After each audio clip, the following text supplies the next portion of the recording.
Bismillahirrahmanirrahim. Assalamualaikum warahmatullahi wabarakatuh. Kami dari kelompok 4 akan mempresentasikan mengenai sejarah hukum perdata sebagai tugas pemenuhan mata kuliah hukum perdata. Di sini kami beranggotakan 6 orang. Yang pertama saya sendiri, perkenalkan saya Inayatul Husna. Yang kedua ada Aprilia Dwi Herlita. Ketiga Nurlaili Isnania. Keempat Misbahul Muniroh. Kelima Rizky Wandalista. Dan keenam Anedia Marela. Sejarah hukum perdata. Sejarah hukum perdata ini berlakunya Burgerlijk Wetboek atau BW di Indonesia. Yang pertama, Belanda pernah menjajah Indonesia selama kurang lebih 350 tahun. Maka Kitab Undang-Undang Hukum Perdata Belanda mengupayakan supaya berlaku pula di wilayah Indonesia atau Hindia Belanda dengan cara membentuk Burgerlijk Wetboek Hindia Belanda yang susunan dan isinya sama dengan Burgerlijk Wetboek Belanda. Untuk kodifikasi Kitab Undang-Undang Hukum Perdata di Indonesia dibentuklah sebuah panitia yang diketuai oleh Mr. Sigisco Hulten van Oud Haarlem. Diharapkan kodifikasi ini bisa memiliki kesesuaian. Di samping membentuk panitia, pemerintah Belanda juga mengangkat Mr. Sissi Hageman sebagai Ketua Mahkamah Agung di Hindia Belanda atau Indonesia. Hurgershof diberi tugas istimewa untuk turut serta mempersiapkan kodifikasi di Indonesia. Mr. Sissi Hageman ternyata tidak berhasil, sehingga pada tahun 1836 ditarik kembali ke negeri Belanda dan kedudukannya digantikan oleh Mr. Sigisco Hulten van Oud Haarlem. Pada tanggal 31 Oktober 1837, Mr. Sigisco Hulten van Oud Haarlem ini diangkat menjadi ketua panitia kodifikasi bersama Mr. A.A. van Vleuten dan Mr. Meyer sebagai anggota. Namun panitia ini tidak berhasil, sehingga dibentuklah panitia baru dengan ketua yang sama, namun anggota yang berbeda, yakni Mr. C.G. Schneider dan Mr. I.G. van Ness. Dan panitia inilah yang berhasil mengkodifikasikan Kitab Undang-Undang Hukum Perdata Indonesia. Maka dari itu, Kitab Undang-Undang Hukum Perdata Belanda banyak memiliki kesamaan atau menjiwai Kitab Undang-Undang Hukum Perdata di Indonesia, karena Kitab Undang-Undang Hukum Perdata Belanda dicontoh dalam membuat kodifikasi Kitab Undang-Undang Hukum Perdata Indonesia. Kodifikasi Kitab Undang-Undang Hukum Perdata Indonesia diumumkan pada tanggal 30 April 1847 melalui Stadplan nomor 23 yang mulai berlaku pada Januari 1848. Setelah Indonesia merdeka, berdasarkan pasal 2 Aturan Peralihan Undang-Undang Dasar 1945, Burgerlijk Wetboek pada masa Hindia Belanda ini tetap berlaku selama belum digantikan dengan undang-undang yang baru berdasarkan undang-undang ini. Dan Burgerlijk Wetboek Hindia Belanda disebut juga sebagai Kitab Undang-Undang Hukum Perdata Indonesia yang berperan sebagai induk hukum perdata Indonesia.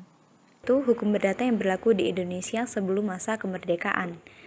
Hukum perdata yang berlaku di Indonesia itu bersifat pluralistis, yang artinya bahwa hukum perdata yang berlaku itu terdiri dari berbagai macam ketentuan hukum, di mana setiap golongan penduduk yang berbeda mempunyai sistem hukumnya masing-masing. Pada zaman dahulu, Indonesia itu pernah dijajah Belanda selama kurang lebih 350 tahun. Selama masa penjajahan itu, pemerintah kolonial Belanda itu memberlakukan Burgerlijk Wetboek atau yang bisa dikenal dengan Kitab Undang-Undang Hukum Perdata, yang dimaksudkan sebagai kodifikasi Kitab Undang-Undang Hukum Perdata yang diterapkan di daerah jajahannya, sebab pada waktu itu belum ada unifikasi hukum perdata yang jelas di daerah Hindia Belanda sebagai akibat adanya pluralisme hukum yang berlaku di masyarakat setempat. Untuk berlakunya Kitab Undang-Undang Hukum Perdata itu di wilayah Hindia Belanda adalah berdasar pada konkordansi Begijnssel yang tercantum di dalam pasal 131 Indicated Staatsregeling. Nah, berdasarkan Stadblad 1847 nomor 23, Kitab Undang-Undang Hukum Perdata itu hanya berlaku terhadap yang pertama, orang-orang Eropa yang meliputi orang Belanda, orang yang berasal dari Eropa, orang Jepang, serta orang-orang Amerika Serikat, Kanada, Afrika Selatan, dan Australia. Nah, dan juga berikut dengan anak-anak mereka. Yang kedua yaitu orang-orang yang dipersamakan dengan orang Eropa, yaitu mereka yang pada saat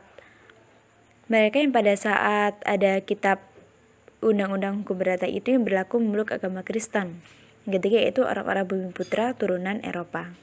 Nah, pada pasal 131 yang merupakan pedoman politik hukum pemerintah Hindia Belanda itu memuat ketentuan yang menunjukkan hal sebagai berikut. Yang pertama, hukum perdata, hukum dagang, hukum pidana, hukum acara perdata, hukum acara pidana harus diletakkan di dalam sebuah kitab undang-undang atau dikodifikasikan. Ketentuan ini dimuat pada ayat 1. Yang kedua yaitu terhadap golongan Eropa, harus diberlakukan perundang-undangan yang ada di negeri Belanda dalam bidang hukum perdata dan hukum bidang dan hukum dagang. Nah, untuk ketentuan itu dimuat pada ayat 2 substansi A. Ayat ini sering disebut sebagai ayat yang memuat asas konkordansi. Ketiga itu bagi orang Indonesia asli dan timur asing. Nah, untuk ketentuan perundang-undangan Eropa dalam bidang hukum perdata dan hukum dagang dapat diberlakukan apabila kebutuhan mereka menghendakinya. Ketentuan itu dimuat pada ayat 2 substansi B. Yang keempat yaitu orang Indonesia asli dan timur asing diperbolehkan menundukkan dirinya kepada hukum yang berlaku bagi orang Eropa, baik sebagian maupun untuk seluruhnya. Nah, ketentuan ini dimuat pada ayat 4. Hukum adat yang masih berlaku bagi orang Indonesia asli dan timur asing tetap berlaku sepanjang belum ditulis dalam undang-undang. Ketentuan itu dimuat pada ayat 6. Semua kitab hukum yang dibuat oleh pemerintah Belanda dan yang pada umumnya meneladani kitab-kitab hukum di negeri Belanda dinyatakan hanya berlaku bagi golongan Eropa. Bagi rakyat Bumiputra tetap berlaku hukum adatnya. Adatnya, ketentuan seperti ini menyebabkan bidang hukum perdata di wilayah Hindia Belanda itu mengalami dualisme hukum. Yang pertama itu hukum perdata barat yang berlaku bagi orang-orang barat, dan yang kedua hukum perdata adat yang berlaku bagi orang-orang Bumiputra. C. Golongan Bumiputra. Golongan ini adalah orang-orang Indonesia asli yang tidak beragama Kristen. Orang Indonesia asli yang beragama Kristen kedudukannya disamakan dengan orang Eropa, sehingga kepadanya diberlakukan Burgerlijk Wetboek. Burgerlijk Wetboek pada dasarnya memang tidak berlaku bagi golongan Bumiputra dan Timur asing selainnya beragama Kristen, tetapi berdasarkan pasal 131 Indis C. Strassengeling ayat 4, mereka diperbolehkan untuk menundukkan diri secara sukarela bila memang ingin mengikuti hukum yang berlaku bagi golongan Eropa.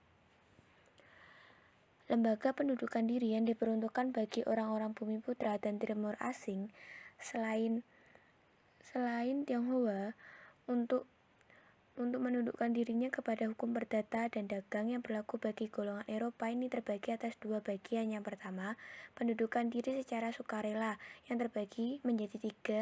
Ada pendudukan diri secara keseluruhan pada hukum perdata Eropa, pendudukan diri pada sebagian hukum perdata Eropa seperti yang dinyatakan berlaku bagi golongan Timur asing selain Tionghoa, pendudukan diri terhadap suatu perbuatan tertentu saja. Yang kedua ada pendudukan diri secara diam-diam atau anggapan. Seseorang golongan Bumiputra melakukan suatu perbuatan hukum yang tidak dikenal di dalam hukumnya sendiri, maka ia dianggap secara diam-diam telah menundukkan dirinya pada hukum Eropa. Selanjutnya, kekuasaan pemerintah kolonial Belanda di Indonesia berakhir pada 8 Maret 1942 pada saat Sekutu menyerah kepada Jepang.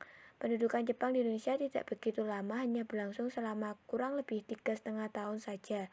Oleh karena itu, dapat dimaklumi apabila peraturan-peraturan hukum yang dikeluarkan selama masa pendudukan Jepang ini terbagi menjadi dua. Yang pertama ada Osamu Seirei yang berarti kedudukan seperti undang-undang dan dibuat oleh pejabat yang disebut Gunseirekan.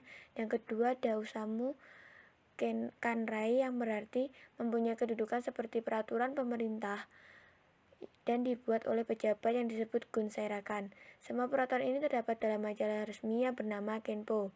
Peraturan dikeluarkan pemerintah penduduk Jepang ini sangat sedikit, maka untuk menghindari terjadinya kekosongan hukum, dikeluarkannya Undang-Undang Nomor 1 Pasal 3 tentang tata cara menjalankan pemerintah bala tentara Jepang pada tanggal 7 Maret 1942, di mana semua badan pemerintah dan kekuasaan hukum dan undang-undang dari pemerintah yang dulu tetap diakui buat sementara waktu, asal tidak bertentangan dengan aturan pemerintah bala tentara Jepang. Dikeluarkannya undang-undang ini oleh pemerintah Jepang, maka berarti semua hukum dan undang-undang yang berlaku pada masa Hindia Belanda masih tetap berlaku, termasuk di dalamnya adalah Burgerlijk Wetboek sebagai kitab undang-undang hukum perdata yang telah berlaku sejak 1848. Hukum perdata berlaku di Indonesia setelah masa kemerdekaan. Hukum perdata yang berlaku di Indonesia setelah kemerdekaan didasarkan pada pasal 2 Aturan Peralihan Undang-Undang 1945. Ini berarti segala ketentuan hukum yang telah ada sebelumnya pada masa Hindia Belanda Jepang, termasuk hukum perdata, masih berlaku di Indonesia. Tujuannya adalah untuk mencegah terjadinya kekosongan hukum atau vakum, termasuk di bidang hukum keperdataan.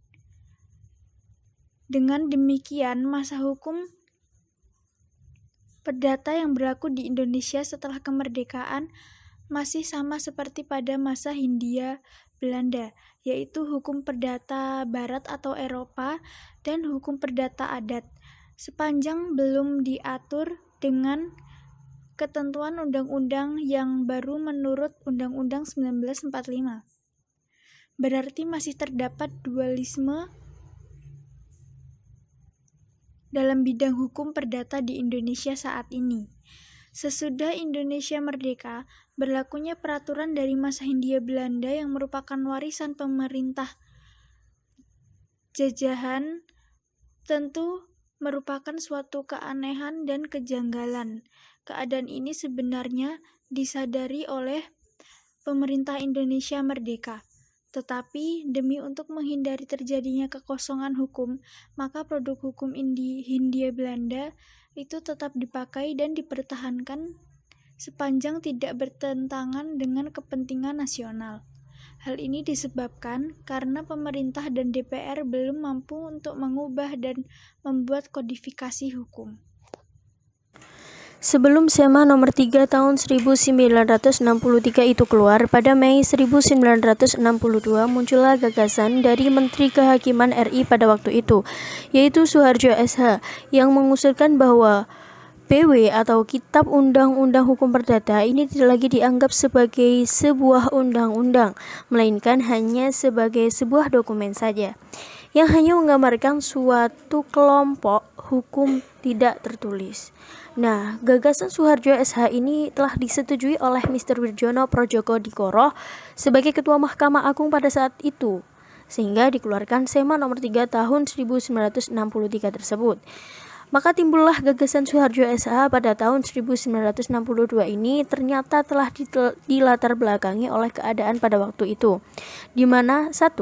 Peraturan perundang-undangan warisan Hindia Belanda sudah banyak sekali yang tidak sesuai lagi dengan iklim Indonesia yang telah merdeka. Yang kedua, menghadapi masalah peraturan yang sudah tidak cocok lagi ini, para penegak hukum mengalami kesulitan bagaimana seharusnya dalam bertindak. Agar masyarakat tidak dirugikan, maka perlu dicarikan upaya sehingga hakim dapat bertindak lebih leluasa. Usul atau pandangan Profesor Subekti ini didasarkan pada kenyataan bahwa di negeri Belanda sendiri yang merupakan tempat asal Burgerlijk Wetboek dan juga di Swiss, hakim-hakimnya sudah lama bertindak seperti itu. Berdasarkan konsep Profesor Subekti ini, maka Burgerlijk Wetboek tidak perlu lagi diturunkan derajatnya menjadi dokumen atau pedoman saja. Dalam kenyataannya, menurut beliau, para pembuat undang-undang kita tetap mengakui Burgerlijk Wetboek sebagai undang-undang. Hal ini tampak jelas di dalam UU PA 1960 yang menentukan bahwa semua ketentuan dalam buku 2 Burgerlijk Wetboek sepanjang yang mengenai bumi, air, dan semua kekayaan alam yang terkandung di dalamnya kecuali hipotek dinyatakan dicabut. Seandainya Berkeley Black memang dianggap sebagai dokumen atau pedoman saja oleh para pembuat undang-undang, kita tentu tidak perlu dinyatakan untuk dicabut lagi. Kenyataan ini menunjukkan bahwa para pembuat undang-undang memang masih mengakui Berkeley Black sebagai sebuah undang-undang. Hal yang sama juga dapat dilihat di dalam Undang-Undang Nomor 1 Tahun 1974 tentang perkawinan. C. Sistematika Hukum Perdata. Pertama, buku 1 KUH Perdata memuat ketentuan mengenai manusia pribadi dan keluarga atau perkawinan. Sedangkan menurut ilmu pengetahuan hukum memuat ketentuan mengenai pribadi dan badan hukum atau orang, keduanya sebagai penduduk hak dan kewajiban. Kedua, buku kedua KUH Perdata memuat ketentuan mengenai benda dan waris, sedangkan menurut ilmu pengetahuan hukum memuat ketentuan mengenai keluarga atau perkawinan dan segala akibatnya. Ketiga, buku 3 KUH Perdata memuat ketentuan mengenai perikatan, sedangkan menurut ilmu pengetahuan hukum memuat ketentuan mengenai harta kekayaan yang meliputi benda dan perikatan. Keempat, buku keempat KUH Perdata memuat ketentuan mengenai pembuktian dan daluarsa, sedangkan menurut ilmu pengetahuan hukum memuat ketentuan mengenai pewarisan. Mengenai pembuktian dan daluarsa seharusnya masuk ke dalam materi hukum perdata formal atau hukum acara perdata. Sekian dari kelompok kami, bila ada kurangnya mohon maaf. Wassalamualaikum warahmatullahi wabarakatuh.